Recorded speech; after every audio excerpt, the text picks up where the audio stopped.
What is happening? I need to stop doing that. I thought we agreed that I wouldn't do that last time, but here we are. What is happening? It is Ricky here with another video. I do actually want to talk a bit about my symptom journey, but I thought before I do that, it'd be better to talk about what are symptoms. So let's get straight into it. So there is a difference between signs and symptoms. Signs are usually more visible. They're usually things like rashes or a cough, and they're usually visible to the person experiencing it as well as other people, whether that be family, friends, or a healthcare professional. Now, symptoms, they're usually only recognised by the person who's experiencing them, and other people can only be made aware of them by being informed by that individual, and those are things like aches and pains and fatigue. Overall though, signs and symptoms are usually indicators that something isn't quite right or something is off balance. They are usually our body's way of communicating to us that something needs attention. Now, some symptoms or signs can go away without any treatment or anything, but others require medical attention. I like to think of signs and symptoms of just a little message from the body saying, hey, something's not quite right, maybe you want to check that out. Because most symptoms, they usually start off a bit mild, and they can be easy to miss, and sometimes they can be easily ignored because it's not really impacting your day-to-day life.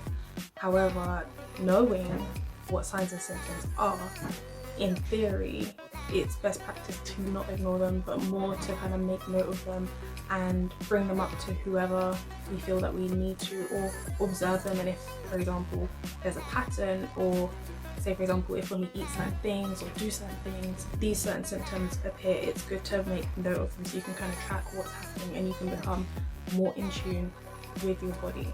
But like I said, most symptoms start off mild and they can be easily ignored, and if they are ignored or if they are just simply suppressed, sometimes they can fester and create a much larger problem that definitely catches your attention to the point where you can't just ignore it. You can't just go about your daily life and pretend that that's not happening in the background, and that's usually the point that people get to when they decide to seek medical attention. So it's important to know that suppressing, ignoring, and just a symptomatic approach doesn't usually treat the root cause of the problem.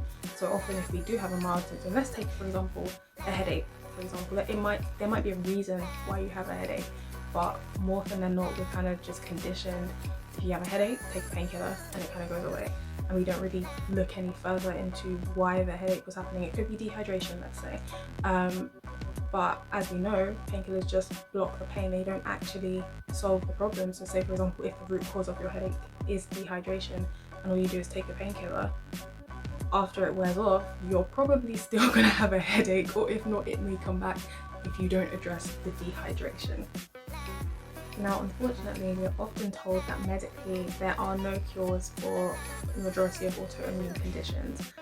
So when I was diagnosed and I was told this, I was gutted. Like, it's hard to go from one day feeling like you're normal or everything's fine, despite having your symptoms, being told you're gonna have this for life, or this, that and the third.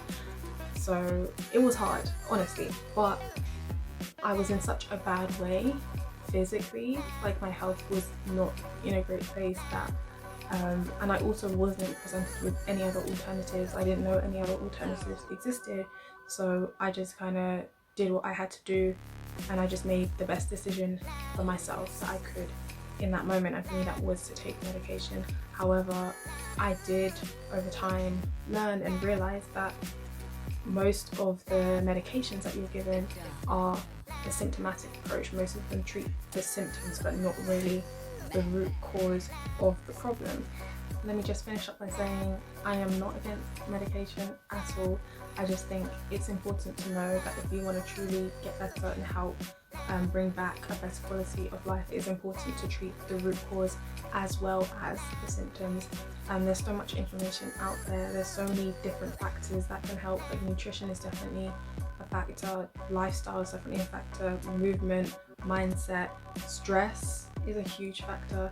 So yeah, I just wanted to shed some light about signs and symptoms. They are not something to be ignored, and they're not something to be suppressed simply because it is your body's way of communicating with you that something needs addressing and something needs attention, and simply just blocking them or suppressing them ultimately blocks your intuitive connection with yourself.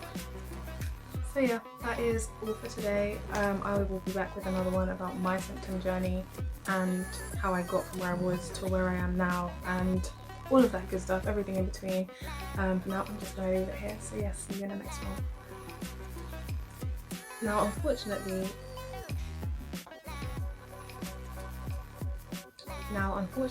with quite